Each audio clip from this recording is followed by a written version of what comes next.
When you come to the conclusion that all you need is yourself, the world changes. Hey guys, welcome back to my channel. My name's Ashley Kutcher. If you don't know me, and today we're doing something a little bit different.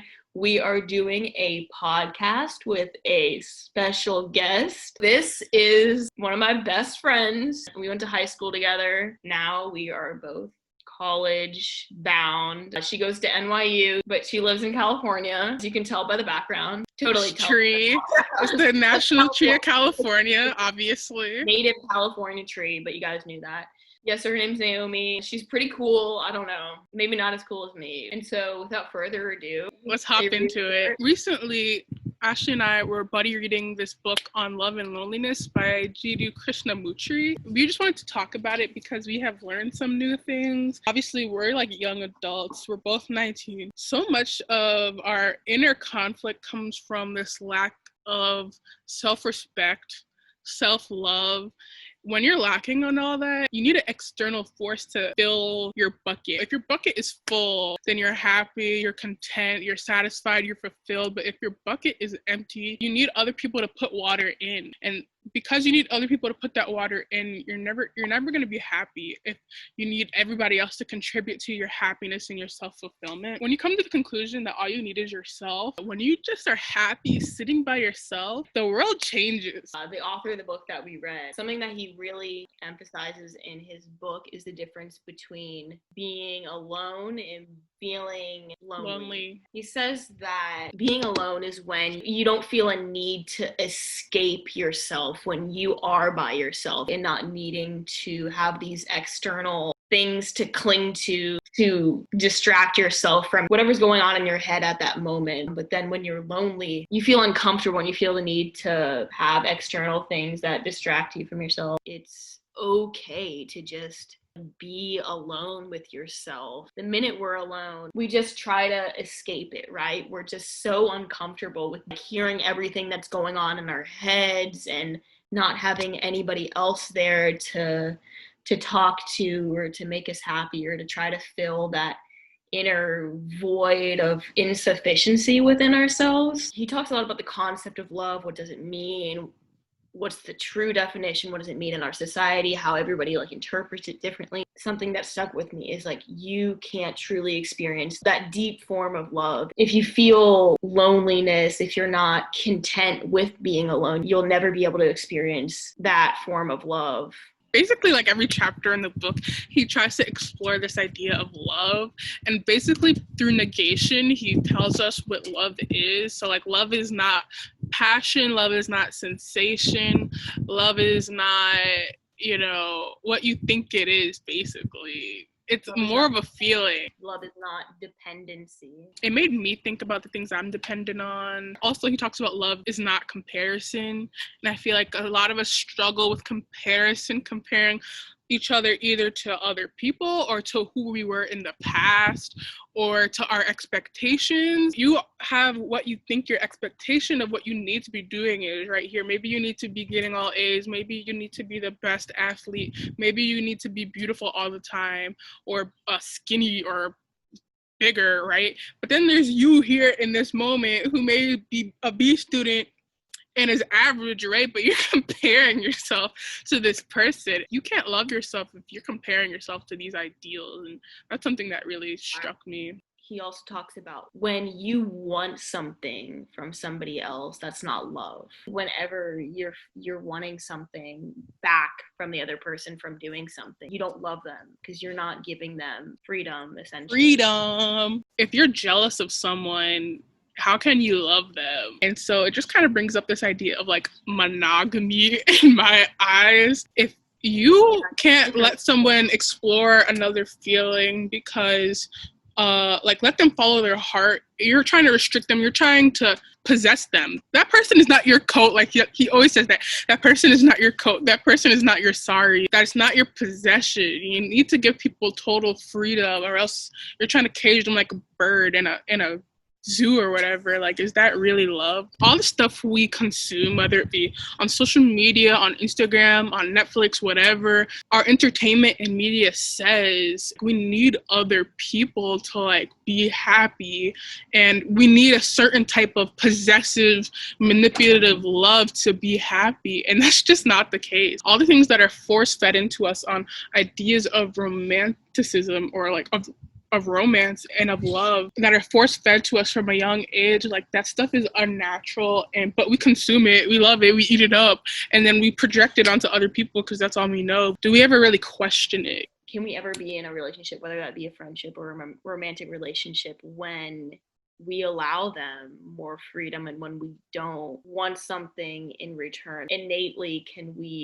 that's not easy for us to do, but is it because that's something that we're born with, or that society teaches us? But I was going to go off the point when you were talking about jealousy, because I had some thoughts running through my head. This book that I read a couple weeks ago, it's called Happy. It talks about different philosophies on happiness. It talks about how most people that you are jealous of aren't celebrities, right? They're people that are relatively within your status, but just like a little bit better, that have similar lifestyles as you, or that are in your close circle. That when you feel jealous of somebody, it's because they have something that reminds yourself of you. Maybe you're getting similar grades, but they always get the A and you're jealous. Yeah. Who are the type of people that you become jealous of? I don't know if I can answer this just off the top of my head. Like, do you have a clear answer? For me, there's probably two main reasons I become jealous with people. When people have a certain freedom or a certain rebellious nature, I think I'm jealous of that because I restrict myself and I suppress a lot of my own emotions. That's something I need to work on. But when someone really has freedom with themselves to express their emotions or has a rebellious nature, I always jealous of that, and I'm also jealous of when people have self-discipline, because that's something I'm always working on. It's not even maybe sometimes I'm jealous of a real person. It's I'm jealous of an idea of how I think I should be. I should be well disciplined.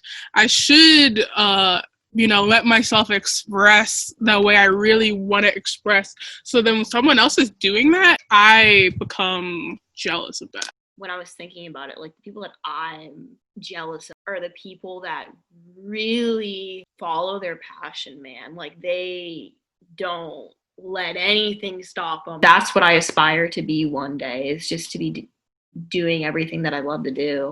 So Ashley, I know you're going on a social media cleanse right now, maybe inspired by me, I don't know, but can you tell me what motivated you to do this, or why you need to do this, or maybe why you don't, why other people should? Just let me know what's going on. What really triggered it was seeing my screen time, 5, 6, 7 hours a day. Holy crap, because we're not gonna cuss. My self-confidence and my body image was really getting bad. I've just had, first of all, obviously a lot more time on my hands to do a lot of things that I love to do. I made a video for the first time in a couple months of accomplishment, and we're making this right now. I've been reading a lot. We've been having book club. Working. We're proud of you for working. Making that bag. My mental clarity is just a lot better because I realize that when I'm on social media for that long of a period of time, although I may be physically distanced from my phone, physically distanced from social media, mentally I'm still, and I think what a lot of people don't realize is even if you're physically distanced and you take minor little breaks from social media by the hour or something, you're still thinking about what everybody else is doing. You're thinking about what you're gonna post. It's still you're still mentally not there. The reason why I had to get off of it, when I realized all the misinformation that's circulating, and also everyone's opinion was on Instagram, and it was I don't need to be listening to every single opinion, especially if they're hurtful to me. I don't understand why I would put myself through that emotional torture.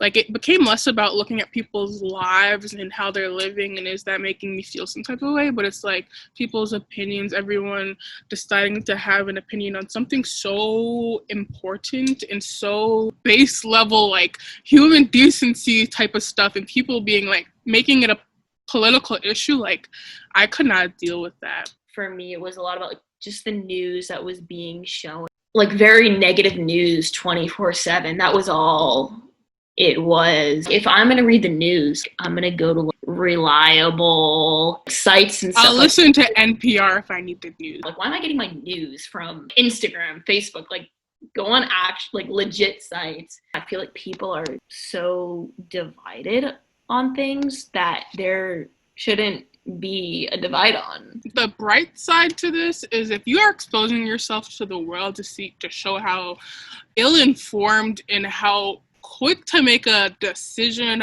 opinion, a perspective, you know what, that's great for me to see that you're that type of person. Like, it's great for me to see that you do that. Like, before I didn't know that you were this type of person to, you know, not be able to see two sides of a story, or to, you know, who are you listening to? What are your trusted sources? What are your priorities? Well, you know what? Now I know what they are, and that's great for me. Now we know. Anyone who's listening, take a deep breath. A deep breath. You know, this time, it weighs on us mentally, and you just need to go outside for a moment if you can go outside. Take a seat for like 30 minutes, no screens, and just like enjoy the moment. Enjoy yourself. Enjoy your existence on this planet, the shelter over your head, the food that you've been consuming. Have a moment of gratefulness, and that will really brighten your day. You know, have a moment of gratefulness for your family, for being, you know, having your friends that you have, for the things that you have, because, you know, it could be way worse. And I think a moment of gratitude would really just like perk us up, give us the perk we need. You know, if you're not having the best days with yourself, maybe something that we recommend is just go for a little cleanse, because like I said, everybody online is putting out this false persona that they doing all these things with their life. But I'm gonna tell you here, everybody is not doing everybody's lives right now is basically the same. Like, how much can you freaking do? But just once the comparison stops, I think feel better about yourself. I think that we will end it on that note.